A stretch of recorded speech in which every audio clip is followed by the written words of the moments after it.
really outside of CIA, nobody's a fan of CIA, which is why... That's true. I mean, even the American people don't trust CIA. Yeah. So for sure, DIA doesn't like us, FBI doesn't like us, State Department doesn't like us, Health and Human Services don't like us, IRS doesn't like us. Nobody likes us because anytime we do anything, just like you said, we are causing people to question the purpose of anyone else's role. The diplomats in the embassy in Panama were split on this. Us younger guys were like, whoa, that's the CIA, one of the CIA guys. And then we were like, he's really normal and kind of boring. But then there were other older guys who were like, yeah, not impressed. Because when they go to a meeting and everyone's like, you're a spy, I don't trust you, you're like, God, I've been here for 20 years. I am not a spy. I am the commercial attaché. Can we please just get this done? No, you're a spy. And it's just like, thanks a lot, CIA, for existing. Yeah, there was a little bit of that. And it's a problem. Yeah. It's a problem, and it's a problem that existed long before there was, media, and it's a problem that will exist long into the future. Because the concept here is that once you give someone a reason not to trust you, it's impossible to earn that trust back. Right, that's the real lesson here. So what CIA is it's a constant thorn reminding people around the world not to trust the United States. So they always come to a meeting with anybody and they're like, that could be a spy. Even when I lived especially when I lived in Serbia, everybody, even my closest friends were like, we would be super, super drunk and they'd go, okay, you gotta, dude, just tell me, you're a spy, right? No. Come on, man. Why would you come live here, of all places? It doesn't make any sense. They would just get so frustrated. It was very good-natured, but they were like, come on, just tell me. Yeah. I won't tell anyone. I gotta know. And I'm like, does our whole circle assume that I'm a spy? And they're like, yeah, of course. And I'm like, then why am I not getting more women? Because that's supposed to be a thing. They're like, yeah, hey, look, we're also equally mystified by your lack of success. Maybe you should tell us that you're a spy and it'll work. Yeah, there was a bit of that. So what is the CIA training like for the Directorate of Operations? I mean, I know you can't say much. I know other people that I can't mention here have told me about the existence of the farm, which is maybe the place that you go to learn some of this stuff. But what's the environment like? So I do have to be a little bit careful here. Obviously, yeah. But there's a lot that we can still talk about. So I love that you called it the Director of Operations because its name changes. Essentially, what is currently the Director of Operations, when I was recruited, was called the National Clandestine Service, the NCS. I see. But that name changes depending on who needs a promotion at any given time because it's still a giant bureaucracy. That's weird because I remember the document they gave me said DO on it. It was DO until I think it was like 2004, 2005. Oh, I see. So it was called that. Under Porter Goss, maybe. Gotcha. It changed to NCS, and then it changed back to DO again under Brennan in 2000, maybe 16-ish. That was after my flirtations with the agency. But you see, I mean, it goes back and forth. Yeah. Either way, National Clandestine Service, Director of Operations, is the operational arm of clandestine operations around the world. Clandestine operations are what we technically call, what the media calls undercover operations or alias operations or whatever else. It's for us, they're all clandestine, secret, right? When you go through training for that operational cadre, you're taken to a location that's physically segregated from the rest of society. And they do that to control your entire experience during the training agenda. They essentially simulate what it's like to deploy to a foreign country.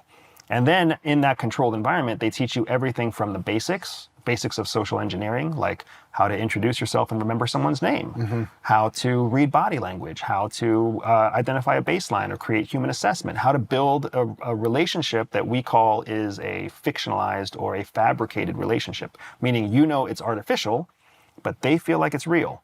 So all of those like social skills are taught in addition to field triage, offensive and defensive and tactical driving, weapons handling, surveillance detection, you name it. Do you know Jonna Mendez? Yeah, Jonna Mendez. Yeah. So she told me about learning how to ram through barricades with a car. They drop you into like a fake town where everybody speaks another language and they tell them that they will pay you if you can catch our guys. And she told me how they have to like sneak through this whole thing and people are out there looking because they get paid if they find you. So, she's dated, obviously. What she went through was a different time period than what I went through. Sure, this is Cold War. Like, this is probably in the 60s or 70s. Right. But it's not that dissimilar now. The main thing that we do now is since 9/11. They find as many ways. The Congress has made it very important for CIA and FBI and DIA and et cetera, to all work together. So even in our training at the farm and even in our initial training months, they force us to work together. So instead of being dropped into a foreign country or dropped into a place where strangers are trying to catch you, they'll drop us into a place where FBI trainees are trying to catch us. I see. So now you got trained FBI surveillance teams who are trying to surveil trained, but it's trainee against trainee.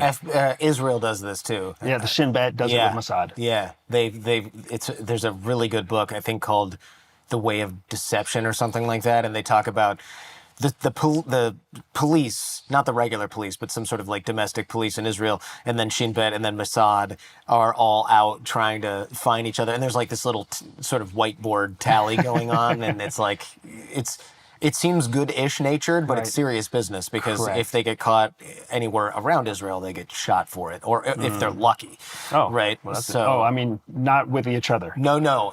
If they do it in Lebanon and they screw up, they get hung by a lamppost or something. So they're always trying to sharpen each other's axes. And that's exactly what, I mean, everybody refers back to biblical principles, right? Iron sharpening iron. That's exactly what it is at a trainee level. Well, the other thing it does is it makes it so that I meet my surveillance teams at the end of training and they're FBI trainees. Well, then 10 years later, when I'm in charge of an office and they're in charge of an office and we are on a joint task force, it's like, oh, hey, I remember you. You and I worked together in XYZ city where you caught me or where I escaped you or whatever else it might be. Interesting. Yeah, I know one of the things I do to confirm people who say they worked for an agency is show them a picture because y'all don't know each other's names. So I'll ask a friend, I'll say, do you know this guy? And she'll go, once again, I have no idea. And I'm like, this guy. And I have to like pull up a picture on the phone. And she's like, let me send this to somebody else because he probably was deployed in this region. And then it's like Daryl Blocker. Yep. Oh, yeah, I know this guy didn't have the same name back then, but now, his name is Andrew. He doesn't look like an Andrew. Like there's a few of those that happened over time, which I think is kind of funny. Like, her name is Aaron? Man, I should never would have. I had a lot of guesses, but it was never Aaron. Yeah, we all had different names inside. And then when we have names upon names upon names, and it's difficult. I mean, my actual official record of performance at the farm isn't in my name. So like even official government documentation about my performance is not in my name. So when they're looking for people who they're going to recruit, you ever seen Men in Black? Remember when Will Smith goes in and it's all like the Air Force graduate and the Army graduate and then Tommy Lee Jones is like, trust me, I've seen him in action. And Will Smith is like writing it uncomfortably and he just takes the table and he goes,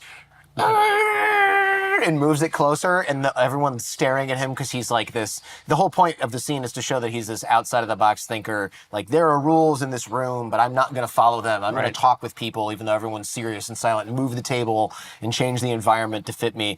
Is that remotely what they're looking for? Or are they kind of like, no thanks, we don't need independent thinkers? You know, they do want independent thinkers only in certain job categories though. I see. So remember how I told you there's a whole list of job categories? Well, what ends up happening is during your first round of interviews, it's fairly routine. People who are up for and there's also a huge pool of people who go to first interviews. If you really ask your peer network, to be honest, you'd be surprised. Most people are probably one or two people away from someone who did go to a first round interview with an intelligence service. It's not super rare, but the whole purpose of that first round interview is really just to see whether or not you'd be a good fit for intel and then what category you might fit into. I see. So during that first round interview, you've got analysts and tech officers and linguists who are all sitting in the same room and they're all going through the same 25 questions. But then if they fit the behavior model of a CIA officer, then the person interviewing them will basically say, this person might be a good analyst, this person might be a good case officer, this person might be a good linguist. Then the second round of interviews, and this is dated 2007-ish, right? The second round of interviews is when you actually go through the personality battery, which is 2 full days of personality testing and assessment. What that does is it identifies, would you actually be good at a case officer or a SUE or a targeting officer or a tech officer? Would you actually personality-wise be good at that job? What about an ENTJ asking for a friend? So ENTJs actually make fantastic mission planners and really effective tech ops officers because the J means that you follow a system. But without a system, Js get lost a lot of the time. Oh, interesting. Where ENTPs don't have they are very comfortable without a system, so they end up making very good case officers, right? But the J's, I mean, even if you think about, just look at the metrics. ENTJs, carte blanche, by a long margin, are the most successful people in America because they follow a system. Once they find a system that works, they just repeat that system over and over again. Where ENTPs do not. The ENTPs find a working system and they still try something different. Yeah, interesting. My son I was talking about this with my wife in the car. He does this really interesting thing that shows me how his brain works because he's 4. He doesn't have a lot of he hasn't been beaten down by public education yet. So he'll play a game on the iPad, right? And it's a game where you build things out of Legos or something like that, and he's doing this. And I go, why are you dragging all the pieces in different parts of the screen instead of building? He goes, I just want to see what's going to happen.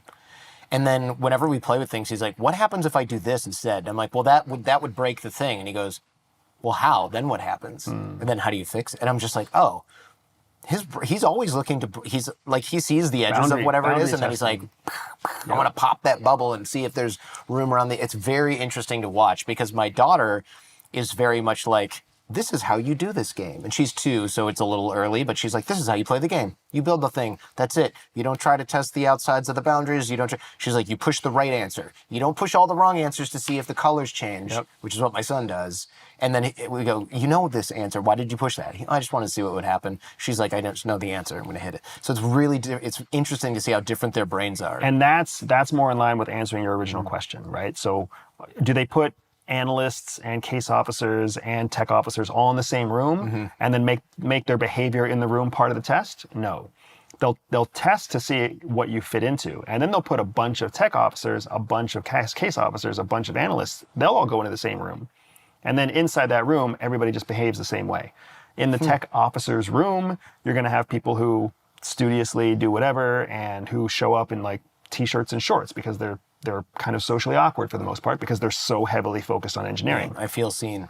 But inside the case officer room, those are all the people who are like super jocks, and they're all wearing shirts unbuttoned to the 3rd button, and they're like sitting back and whatever else, and they're pulling tables, but they're all doing it. So it makes them all feel like they're all winning because they're all with each other, and they feel like, oh, I must be elevated into a group of peers. Interesting. They don't realize that what actually matters is not their behavior in the room, but the results of the task they're being given. That's sort of status jockeying stuff. I let those guys play that game. Maybe I'm too old for it, but I'm like, you know what? You guys can dick measure over there. I can't handle that. Maybe I wouldn't have fit in after all. I've heard that the parking at the CIA headquarters is horrible. Atrocious. It's so funny because you get these people with insane stories, but since they can't talk about 99% of it, they just bitch about the parking. They bitch about the parking lot. Yeah. And I mean, there's a lot of stupid stuff that America doesn't realize about CIA that shows it is a government institution. Yeah. Just like the DMV, just like the IRS, right? Just like the VA. It's just as broken and flawed. And the parking situation is one of them. You have to, I mean, I'm sure you've heard a million times in the past, but just to summarize it, parking lot's gigantic. Yeah. It wraps around both the old and the new headquarters building. And depending on what time you show up or like the level of authority that you carry, you end up parking very far away. And then for me, like for people like me, I learned to come in, I hacked the system because when I started dating my wife, who was also a CIA officer, it only takes 2 people before you're considered a carpool.